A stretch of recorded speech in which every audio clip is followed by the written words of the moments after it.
Olá, amigos da Revolução Industrial Brasileira, tudo bem com vocês? Hoje, 1º de abril, quinta-feira, Desenve Notícias começando sua primeira edição neste dia de hoje comigo, Fausto Oliveira, sempre comentando um assunto da vida nacional, principalmente ligado ao aspecto econômico do Brasil, inspirado sempre por algum assunto que esteja aí veiculado pelos meios de comunicação.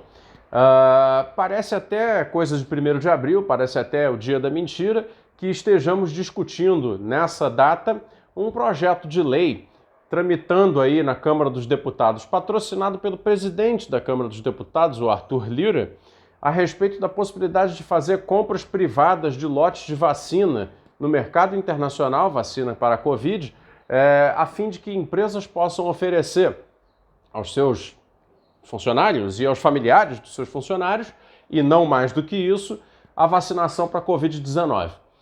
É muito complicado discutir esse assunto porque ele é cheio de nuances éticas e morais, evidentemente, mas também esconde aí um fundo de origem econômica na sua interface com ética e moral. E é muito interessante fazer essa discussão longe dos extremos, longe das radicalidades. Acho que é possível fazer uma discussão que condene, porque eu acho que evidentemente há que se condenar essa iniciativa, mas que também se façam se sopesem as diferentes visões e diferentes possibilidades aí que existem nisto. Eu condeno a ideia. A ideia é condenável, primeiramente pela maneira como ela foi apresentada. O próprio Arthur Lira, ontem na televisão, apareceu argumentando a favor da sua ideia, dizendo: vale tudo para salvar vidas quando estamos numa guerra. Não vale tudo. Nunca vale tudo. Sempre há que existir regras. O vale tudo é a barbárie. Isso que ele está propondo, portanto, é a barbárie. Veja, um sistema de saúde gestionando uma crise como essas, ele tem a obrigação de estabelecer níveis de prioridade de atendimento. É claro que tem.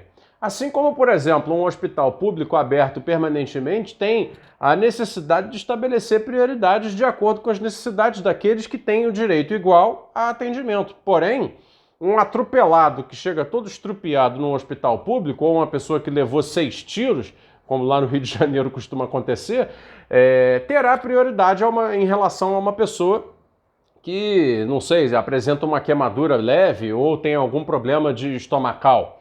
Então, necessariamente, a pessoa que está com a pé na porta do atendimento com um problema estomacal ou uma queimadura leve, vai ser, se não houver recursos para atender ambos, vai ser levado a esperar mais um pouco até que o estrupiado ou o cara que tomou 6 tiros receba o atendimento prioritário. Isso é uma regulação, né, uma gestão econômica dos recursos escassos de um hospital público em função do direito que é igual a todos, porém, sopesando casos diferentes. A crise da Covid-19 vai um pouco nessa linha também. As necessidades de vacinação, sim, são diferentes. As crianças, por exemplo, não precisam vacinar. Nem se cogitou fazer vacinação de crianças ainda, nem se testaram as vacinas em crianças ainda, porque não são um grupo prioritário. E, portanto, a questão que se coloca é muito simples. O que o Arthur Lira está propondo é criar, dentro de um grupo prioritário, uma casta de especiais, sob o argumento de que vale mais vacinar mais pessoas o quanto antes do que ficar respeitando as ordens pré-estabelecidas pela regra universal de que, portanto, vai vacinar primeiro quem tem fragilidades de saúde, quem está, naturalmente, mais exposto, que são os médicos e enfermeiros, motoristas de ambulância, etc. E acho que até pode-se discutir a ampliação dos grupos prioritários. Sepultadores, por exemplo, mereceriam estar no grupo prioritário, estão muito expostos. Professores deveriam estar no grupo prioritário a fim de que se pudesse reconduzir as crianças de volta à escola com mais segurança para os professores, etc. Mas o que ele está propondo não é isso.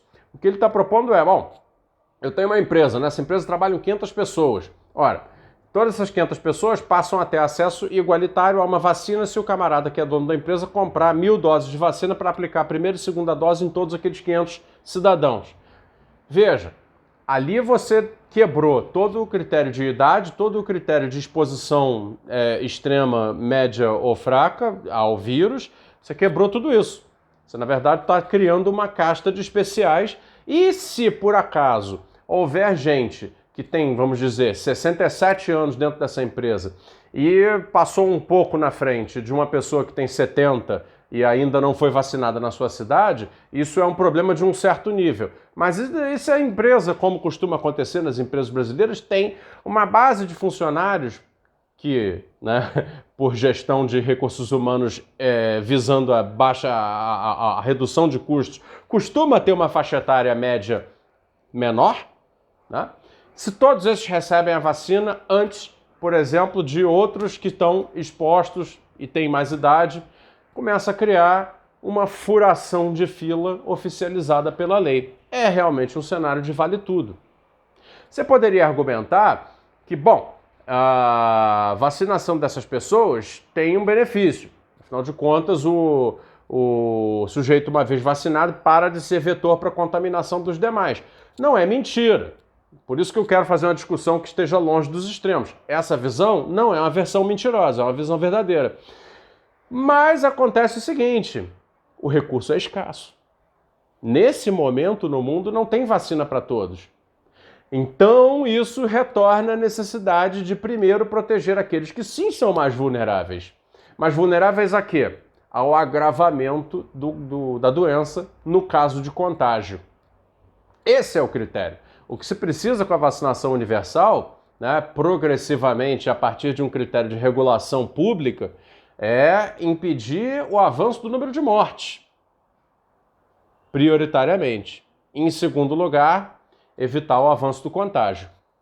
Então, quando esse argumento é colocado para justificar a compra por empresas para a vacinação dos seus funcionários e familiares, é problemático porque, afinal de contas, primeiro pode haver superposição, porque, né, os pais e mães das pessoas que estão nas empresas podem já ter sido vacinados. Que bom se já tiverem sido.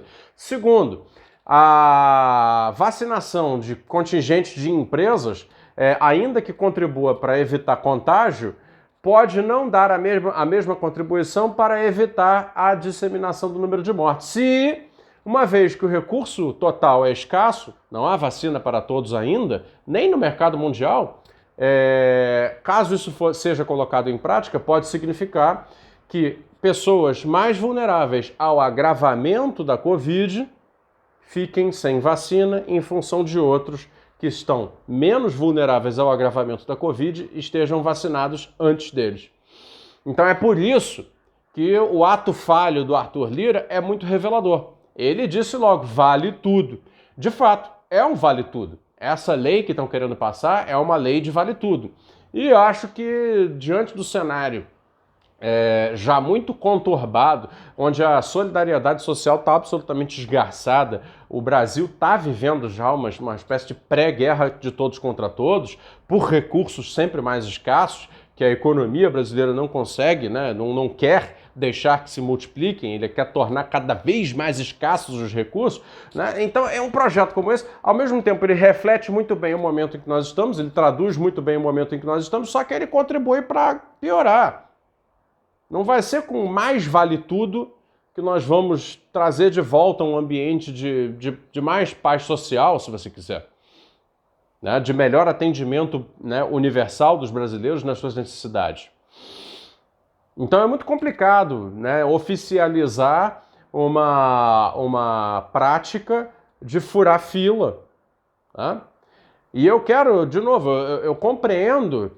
Conheço, por exemplo, gestores de empresas que legitimamente têm a preocupação que dizem o seguinte, tá, mas e se eu, dentro da minha empresa, morre um funcionário e eu poderia ter feito algo para evitar a morte do funcionário? Compreendo os dilemas éticos de todos nós, tá? Todos estão com dilemas éticos nesse momento. Claro que tem uma boa parte da sociedade que não está nem aí, né? Nunca pensou em dilema ético nenhum. E aí acaba fazendo essas cagadas, vão para a rua sem máscara, né? Acabam contagiando, se aglomeram, enfim, né? Colocam o seu prazer. No fundo é isso. A lei do Arthur Lira, o que ela quer fazer é o mesmo que as pessoas que vão para a praia, vão para o Réveillon, vão viajar e começam a se aglomerar irresponsavelmente, fazem de uma maneira atabalhoada, a Bangu. Né? O que ele quer fazer é oficializar o Bangu, oficializar o atabalhoamento da gestão da vida social brasileira. Não podemos deixar isso acontecer. Esse projeto merece toda a crítica do mundo. Agora, eu não estou efetivamente tão preocupado assim, porque eu sei o seguinte: os laboratórios, eles têm compromissos com os governos. Muito dificilmente uma lei aprovada no Brasil vai gerar um efeito de compra real. Porque os laboratórios não vão fazer vendas assim tão irresponsáveis que possam depois condená-los eticamente no tribunal do mundo. A imagem deles ficaria muito arranhada de fazer esse tipo de barganha, não é? Porque embora o Brasil esteja em transe, né, o mundo está menos em transe do que o Brasil. Então isso seria muito condenável. Percebam como toda essa discussão, no fundo, tem a ver com economia, tem a ver com a gestão dos recursos escassos e a forma de distribuir os recursos escassos de maneiras mais justas. Economia também é moral, também é uma discussão ética. Por fim, queria fazer o seguinte comentário. A melhor maneira de gerir recursos escassos é diminuir a escassez dos recursos, é produzir mais. Essa é a visão que dá o pulo do gato na discussão. Todo liberal sempre se conforma com o fato, ele parte de um princípio dizendo, não, se os recursos são escassos, não há para todos, então é preciso alocar da maneira mais eficiente, etc, etc. E, em geral, aqueles mais radicais, né, costumam dizer, não, e o mercado é o melhor alocador dos recursos escassos. E aí, claro, a consequência, quando se trata de vacinação para a Covid-19, é dizer o seguinte: palmas para Arthur Lira, porque ele está colocando a regra do mercado. Ele diz o seguinte: quem tem mais dinheiro vai conseguir se salvar. Essa é a regra do mercado. É o que você diz quando você acha que o mercado é o melhor alocador de recursos e não, né, uma gestão solidária dos recursos. Quando um desenvolvimentista fala sobre isso, ele diz o seguinte: sim, os recursos são escassos, mas não são eternamente escassos. É preciso, é necessário diminuir a escassez dos recursos, e isso é possível. Como? Voltando para o nosso permanente debate de organizar a produção. É preciso que o Brasil volte a ser um produtor de fármacos, biofármacos, vacinas, etc., etc., mais consistente. É preciso que, tal como nos Estados Unidos, que agora já está, graças às suas farmacêuticas que receberam e recebem bilhões e bilhões e bilhões do Estado, mas também são empresas muito eficientes, não é verdade? Mas também recebem muitos recursos das universidades e dos fomentos públicos estadunidenses para pesquisa, não é? Enfim, essa associação entre Estado e empresas eficientes promove o quê? Já uma diminuição considerável da escassez do recurso de vacina para a Covid-19. Né? Estados Unidos está com um estoque de vacina própria de várias das suas grandes companhias farmacêuticas suficiente já para vacinar toda a população, quem sabe dar até segunda, terceira dose e guardar reservas técnicas para novas ondas e novas variantes. E o Brasil? O Brasil não produz. O Brasil está começando agora a produzir as suas vacinas. Então é necessário reforçar as estruturas produtivas brasileiras, assim como a Rússia tem as suas, a China tem as suas, a Europa tem as suas. Precisamos das nossas estruturas produtivas. Sempre, qualquer discussão econômica séria, num país periférico de industrialização média como é o Brasil, redundará, voltará para o problema da estrutura produtiva. Por quê? Porque a melhor maneira de reduzir a escassez dos recursos escassos é produzir mais. Sempre será. Para produzir mais e melhor, a discussão sempre será em torno da nossa estrutura produtiva, da nossa industrialização, da nossa capacidade de fazer de maneira independente aquilo que precisamos que seja feito para que o bem-estar seja de fato para todos. É isso, pessoal. Desenho Notícias volta então às 5 da tarde na segunda edição. Eu peço de novo para você que compartilhe o vídeo, se inscreva no canal, etc., e que considere apoiar o projeto Revolução Industrial Brasileira. Você tem aí embaixo duas opções para fazer isso, tá bom? Tanto um Pix quanto um Apoia-se. Eu ficarei muito grato caso você opte por qualquer um deles. Muito obrigado e até uma próxima.